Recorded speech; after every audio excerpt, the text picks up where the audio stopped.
এই যে নসিহতগুলো করছি, যারা আনম্যারিড, তোমার জন্য এগুলো শোনার চেয়ে বেশি দামি।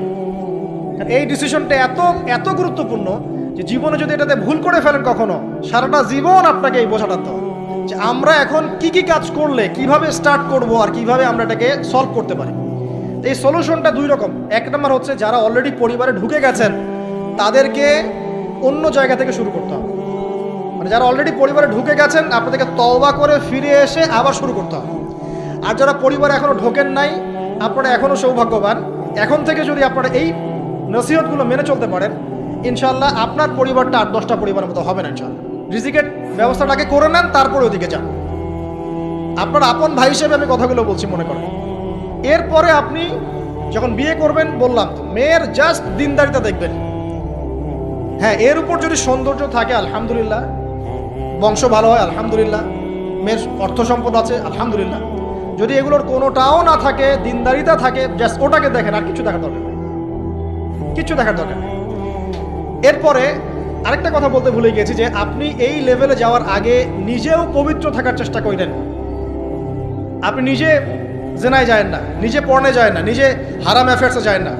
যদি আপনি যান তাহলে আল্লাহ পাক কিন্তু আপনাকে পবিত্র স্ত্রী নাও দিতে পারেন। এটাই আল্লাহ পাকের নীতি যে একজন পবিত্র মানুষ পায়। ঠিক আছে, যে যেমন আল্লাহ পাক তাকে তেমন মিলিয়ে দেন, এটা আল্লাহ পাকের একটা সুন্নাহ। এর ব্যতিক্রম হতে পারে, কিন্তু আপনি যদি পবিত্র না থাকেন আপনি পবিত্র স্ত্রী নাও পেতে পারেন। তা আপনি আগে নিজে পবিত্র থাকেন, তারপরে আপনি এখন মেয়ে দেখেন। আলহামদুলিল্লাহ, বললাম দিনদারিতা প্রাধান্য দেন। এখানে হাদিসে এটা বলা হয় নাই যে 4টা গুণ দেখে বিয়ে করো, বরং বলা হয়েছে 4টা গুণ দেখে সাধারণত বিয়ে করা হয়। ঠিক আছে, করো আদেশটা এমন নয়, ইনকাহ কথাটা এমন নয়, বা ইনকাহু এমন নয়, তুনকাহু মানে বিয়ে সাধারণত করা হয়। কেউ টাকা দেখে, কেউ সৌন্দর্য দেখে, কেউ দেখে বংশ। তুমি দেখো দিন। নবীজি বলছেন তুমি দিন দেখো, না হলে তোমার হাত ধুলে ধূসরিত হবে, মানে ধ্বংস হয়ে যাবে তুমি। আর দিন দেখার ক্ষেত্রে শুধু বাইরের গেট আপটা যথেষ্ট নয়, তার পড়াশোনা দেখেন, তার হিস্ট্রি ঘাটবেন, তার অতীতে সে কোথায় কোথায় পড়াশোনা করেছে, কি করেছে, খোঁজ খবর নেবেন। হুট করে তাড়াহুড়া করে কোনো ডিসিশন নিয়ে ফেলবেন না, এটা খুব ভুল করে মানুষ। ঠিক আছে, তার হিস্ট্রি ঘাটেন যে সে কোথায় পড়াশোনা করেছে, কি করেছে না করেছে। তার পরিবারের বায়োডাটা ঘাটেন, তার পরিবারের সদস্যরা কেমন, নামাজ পড়ে কিনা, তার ইসলামের প্রতি কেমন ধারণা পোষণ করে। তার মাকে দেখেন, তার মা পর্দা করে কিনা, তার মা ইসলামের উপর আছে কিনা। তার নানিকে দেখেন, তার পরিবারবর্গকে দেখেন, তারপর আপনি ডিসিশন নেওয়াটা সহজ হবে। এগুলোর চেয়ে ব্যতিক্রমও হতে পারে। ওই আজারের পরিবারে ইব্রাহিমের জন্ম হতে পারে, ফেরাউনের আন্ডারে আসিয়ার জন্ম হতে পারে, থাকতে পারে, কিন্তু এটা ব্যতিক্রম। নর্মালি কিন্তু সবসময় এমনটা হয় না। যে প্যারেন্টিংস দিয়ে তারা বড় হয়েছে, ওই প্যারেন্টিংস তাদের মধ্যে থেকে যায়। এই কারণে মেয়ের ব্যাপারে খুব সেন্সিটিভ থাকবেন। আগে পুরো বিষয়গুলো ঘেটে নিয়ে তারপরে আপনি কোনো জায়গায় পা দেন।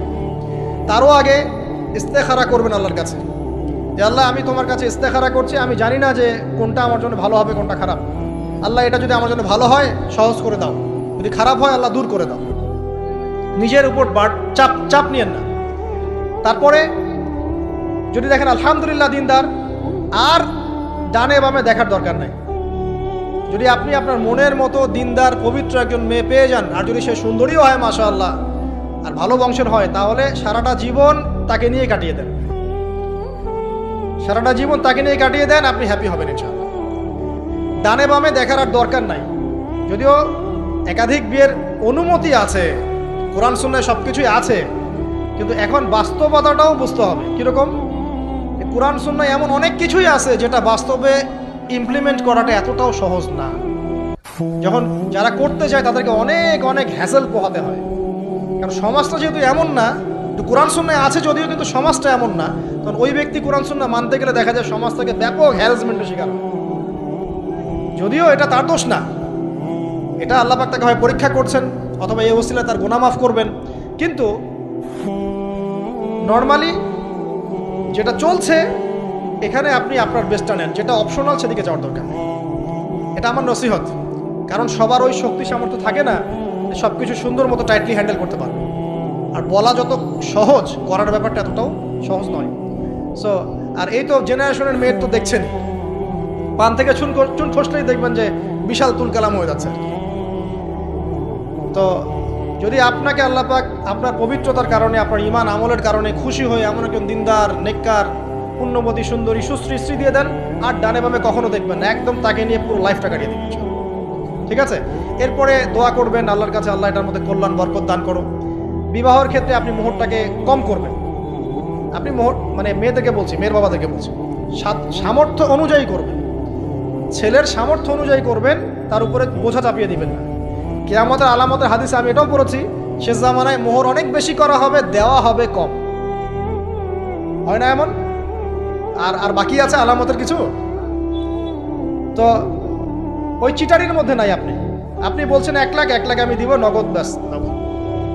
বলছেন 5 লাখ দেওয়ার সামর্থ্য আছে আমার, 5 লাখ দিব, ওই জন্য নগদ শেষ, পরে মাফ নিয়ে নিব, এইসব বার্গেনিং আপনি নাই। আর এখনকার বিবাহগুলো দেখলে মনে হয় যে মেয়ের বাবা ছেলেকে বিক্রি করছে আর ছেলের বাবা মেয়ে কিনছে। সবচেয়ে বেশি মোহর দেখা যায় যে চিটাগাং এরিয়ার দিকে আর কি। এবং আপনি জানেন কি না, সবচেয়ে বেশি বিবাহ বিচ্ছেদ ওই জায়গায় বেশি। বাংলাদেশে বিবাহ বিচ্ছেদ দেখা যায় যে প্রতি 24 ঘন্টায় দেখা যায় 28টা 29টা বাংলাদেশে। হ্যাঁ, শুধু তাই না, আমি দেখলাম যে 10 লক্ষ মেয়ে অতিরিক্ত আছে পুরুষদের তুলনায় সমাজে ঘুরে বেড়াচ্ছে, স্বামী নাই। 10 লক্ষ মেয়ে। এবং এই ডিভোর্স দেওয়ার ক্ষেত্রে দেখা গেছে মেয়েদের প্রবণতা বেশি।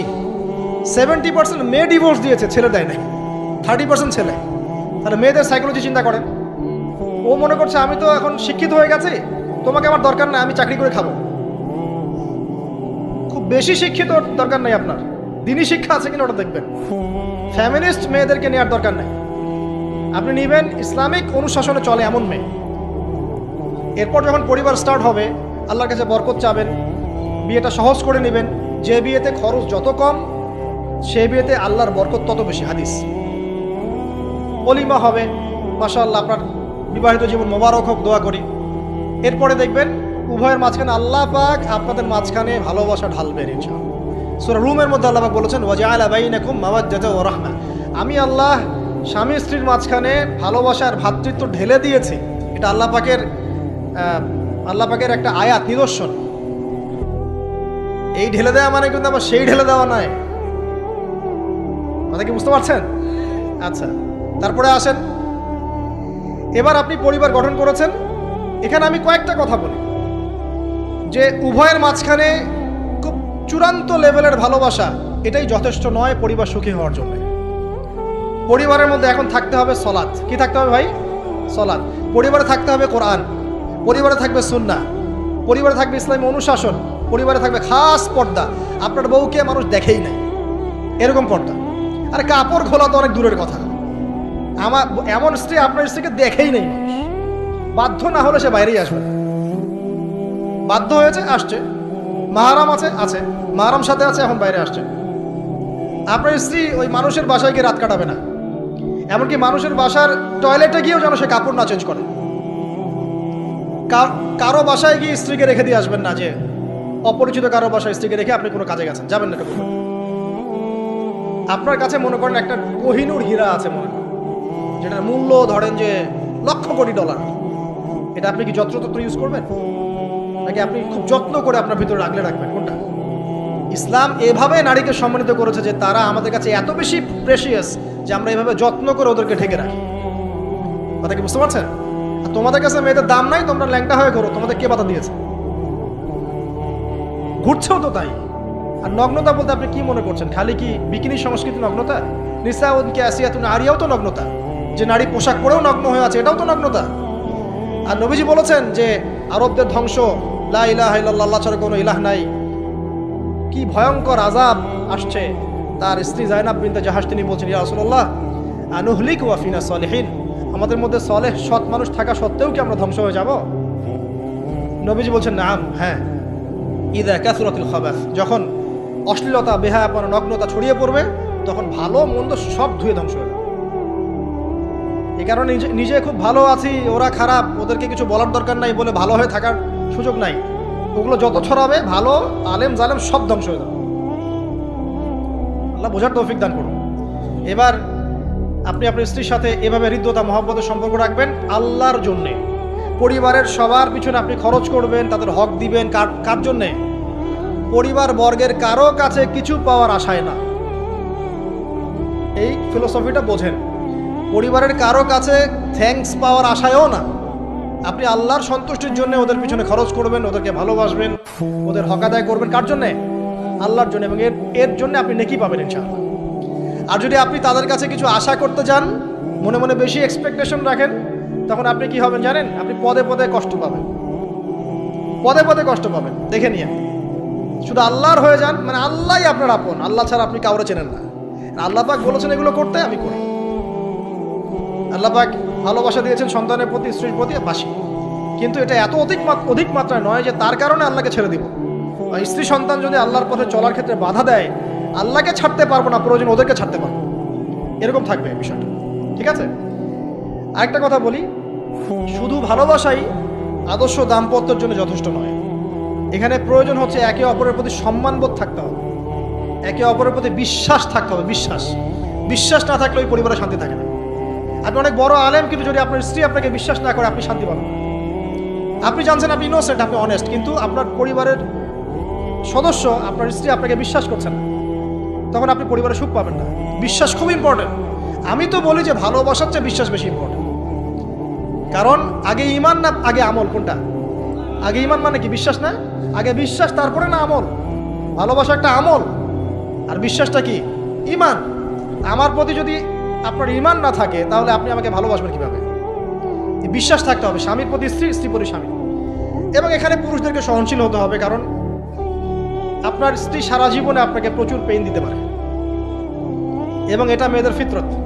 এখানে সবরের জাজল্যমান দৃষ্টান্ত স্থাপন করতে হবে, নসিহত করতে থাকতে হবে ততদিন পর্যন্ত যখন আপনি দেখছেন যে হ্যাঁ এগুলোতে কাজ হচ্ছে। যদি করতে করতে করতে করতে কাজ না হয়, দেখা যায় এই ফিতনায় জর্জরিত থেকে আপনার দিনের পথে চলাটা ব্যাহত হচ্ছে, তখন আপনার উচিত হবে আসহাবুল কাহাফের মতো চিন্তা করা। ইশারা দিলাম, যথেষ্ট। পরিবারে পর্দা থাকবে, সন্তান হবে। এখন আলহামদুলিল্লাহ সন্তানদেরকে প্রতিপালন করবেন ওই যে মা হাজেরা তার মতো, ওই যে আপনার কি বলবো, রাসূলুল্লাহ সাল্লাল্লাহু আলাইহি ওয়াসাল্লামের সাহাবায়ে কেরাম তাদের মতো করে। এমনকি আমাদের নবীজিকে তার চাচা, তার দাদারা যেভাবে লালন পালন করেছেন ভালোবাসা দিয়ে, হৃদ্যতা দিয়ে, এভাবে সন্তানকে ভালোবাসবেন, সন্তানের কথাগুলো শুনবেন, বাচ্চাদেরকে মূল্যায়ন করবেন। বাচ্চারা কি খাবার খাচ্ছে খুব ভালো করে খেয়াল রাখবেন। বাচ্চা নেওয়ার সময় বা বাচ্চা নেওয়ার চেষ্টা করার সময় দোয়া পড়বেন এবং সবসময় সেজদায় নামাজে দোয়া করবেন পরিবারের জন্য, বাচ্চাদের জন্য। আল্লাহ আমার পরিবারের উপর শান্তি দাও, বাচ্চাদেরকে ভালো মানুষ বানাও। রব্বানা হাব লানা মিন আজওয়াজিনা ওয়া যুররিয়াতিনা কুররাতা আয়ুন ওয়াজআলনা লিল মুত্তাকিনা ইমামা। এই দোয়া বেশি বেশি করবেন। রব্বি হাবলি মিনাস সালিহিন বেশি বেশি করবেন। আপনার একটা নেক সন্তান আগামীতে এই উম্মতের দায়িত্ব নিতে পারবে ইনশাআল্লাহ। হাজার হাজার গবাদি পশুর দরকার আছে?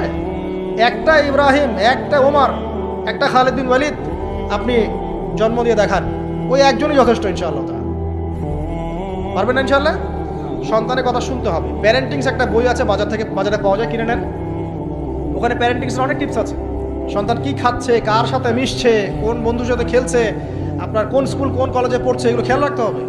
কোন ডিভাইস ইউজ করছে, বাসায় সন্তান কি পরিবেশ দেখে বড় হচ্ছে, পিতামাতার মধ্যে ভালোবাসা দেখে বড় হচ্ছে নাকি ঝগড়া দেখে দেখে বড় হচ্ছে, এটা খুব ইফেক্ট করে। সবচেয়ে বড় কথা, সন্তানকে পিছন থেকে আপনাকে বুস্ট আপ করতে হবে। আপনার সন্তানকে আল্লাহ পাক নির্দিষ্ট একটা প্রতিভা দিয়ে পাঠাবেন। হয় সে ভালো লিখতে পারবে, না হলে ভালো বলবে, না হলে ভালো খেলবে, না হলে কিছু একটা ভালো চিন্তা করবে, ভালো আর্ট করবে। ওর প্রতিভাকে ওর উপরে চাপিয়ে দিবেন না। ওর যে প্রতিভা আছে ওই প্রতিভা অনুযায়ী তাকে বেড়ে উঠতে দেন। হাতের আঙ্গুলগুলোকে জোর করে করে টেনে সোজা করার দরকার নাই, আঙ্গুল ভেঙে যেতে পারে। আঙ্গুলকে বাড়তে দেন। ওকে আল্লাহ পাক একটা রং দিয়েছে, একটা প্রতিভা দিয়েছে, ওকে বিকশিত হতে দেন। ওর গন্ধটা আমরা যেন পাই, ওর গন্ধ পরিস্ফুটিত হতে দেন। ওকে চাপ দিবেন না। এখনকার পরিবারে প্রচুর চাপ, দেখবেন যে সন্তানের পিতামাতারা চাপ দিতে দিতে সন্তান আত্মহত্যা করে ফেলছে, করছে না? রেজাল্ট খারাপ হলো, কি চাপ, কি করলি সারা জীবনে, এসএসসিতে এ প্লাস পাইতে পারলি না, বেচারা গলা লটকাইতে মরে গেল। কি হয়েছে? এসএসসিতে রেজাল্ট খারাপ হয়েছে তো কি হয়েছে? জীবন এটাই সব কিছু? একটা না হয় দুর্ঘটনা ঘটে গেছে জীবনে, তাকে জীবনটা নষ্ট হয়ে গেছে নাকি? পিতামাতার চাপের কারণে চাকরি পাইস না, সারা জীবন ধরে খাওয়াইলাম পড়াইলাম, চাকরি করতে পারিস না, আমাদেরকে দেখতে পারিস না, চাপ দিতে দিতে বেচারা এখন মাদকের দিকে। পরিবারের চাপ নিতে পারে না, ওই যে মাদকের কাছে গিয়ে শান্তি খুঁজতেছে। তারপরে যে ওই যে পতিতালয়ে গিয়ে শান্তি খুঁজতেছে, গার্লফ্রেন্ডের কাছে শান্তি খুঁজতেছে। তো পরিবার থেকে চাপের এই সংস্কৃতি বন্ধ করতে হবে। পরিবারের সন্তানদেরও পিতা মাতাকে চাপ দেওয়া উচিত নয়, পিতা মাতার উচিত নয় সন্তানকে চাপ দেওয়া, বরং তার প্রতিভাটাকে ফাইন্ড আউট করে আপনি বিচক্ষণ বাবা হিসেবে আপনি দেখবেন যে তার প্রতিভা কোন দিকে আছে, সেদিকে আপনি তাকে নিয়ে যাবেন। আর যদি আপনি আল্লাহওয়ালা হন, দেখবেন ইনশাআল্লাহ তার প্রতিভা ইসলামের দিকেই থাকবে ইনশাআল্লাহ। ইমাম বুখারীর মায়ের কথা শোনেন নাই? তার মা সারাদিন কান্নাকাটি করে দোয়া করতো, আল্লাহ আমার ছেলেটাকে দিনের জন্য কবুল করো, আমার ছেলেটাকে দিনের জন্য কবুল করো। তার চোখের সমস্যা ছিল, তিনি চোখে ভালো করে দেখতে পারতেন না, মায়ের দোয়ার বদৌলতে আল্লাহ পাক তার চোখের সমস্যা দূর করে দিয়েছেন। এখন ইমাম বুখারী রাহিমাহুল্লাহর কিতাব সবাই পড়ছে না? একজন মায়ের তাড়না দেখেন, মা সন্তানের জন্য দোয়া করবে, আল্লাহ আমার সন্তানটাকে দিনের জন্য কবুল করো। বাবা দোয়া করবে, আল্লাহ আমার বাচ্চাটাকে দিনের জন্য কবুল করো। এই যে বাবা নূহের তাড়না দেখেন, ইব্রাহিম আলাইহিস সালামের তাড়না দেখেন, রব্বি হাবলি মিনাস সালিহিন, আল্লাহ আমাকে সুসন্তান দান করো। চাপ দিয়েন না, সন্তানের প্রতিভা অনুযায়ী আপনি তাকে বিকশিত হতে দেন, ইনশাআল্লাহ দেখবেন একদিন সে আপনার মুখ উজ্জ্বল করবে ইনশাআল্লাহ। আর চাপ দিলে কি হবে জানেন? অকালেই ঝরে পড়বে, অকালে ঝরে পড়বে, ওর মাইন্ডটা বিক্ষিপ্ত হয়ে যাবে, তখন পরিবার থেকে তার একটা দূরত্ব সৃষ্টি হবে।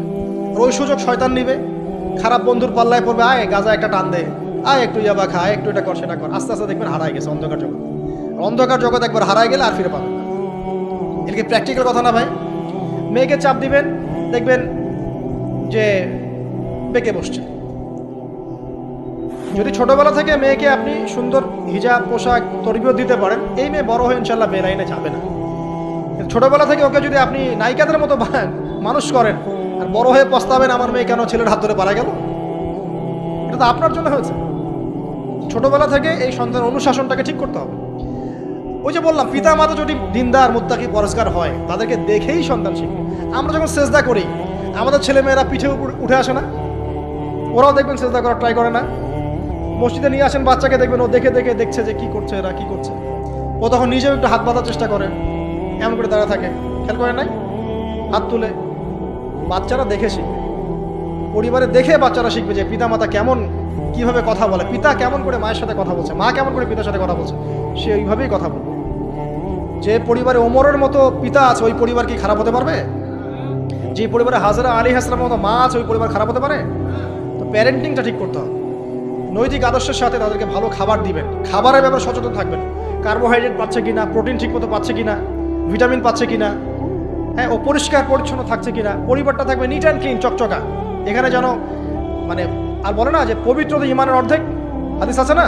মানে পরিবারগুলো হবে নিট অ্যান্ড ক্লিন, ঝকঝকা, রুচিশীল। এখানে যেন নোংরা বিষয় না থাকে, নোংরা আবর্জনা, বাথরুম ঠিক নাই, এটা ঠিক নাই, এমন না, ঝকঝকা পরিবার। আপনার সামর্থ্য অনুযায়ী আপনি করবেন, কারণ পরিচ্ছন্ন না থাকলে বাচ্চা কাচ্চা অসুস্থ হবে বেশি। অসুস্থ হলে পরে আপনার পেরেশানি, ওরা খাবে না ঠিক মতো, রুচি ঠিক মতো থাকবে না, বাতটা ঠিক বাড়বে না ঠিক মতো। তো পরিচ্ছন্নতার সাথে সঠিক খাবার, সঠিক প্যারেন্টিং, ইসলামিক তরবিয়ত, এবং তার উপর চাপ প্রয়োগ না করে তাকে তার প্রতিভাটা বিকশিত হতে দেওয়া।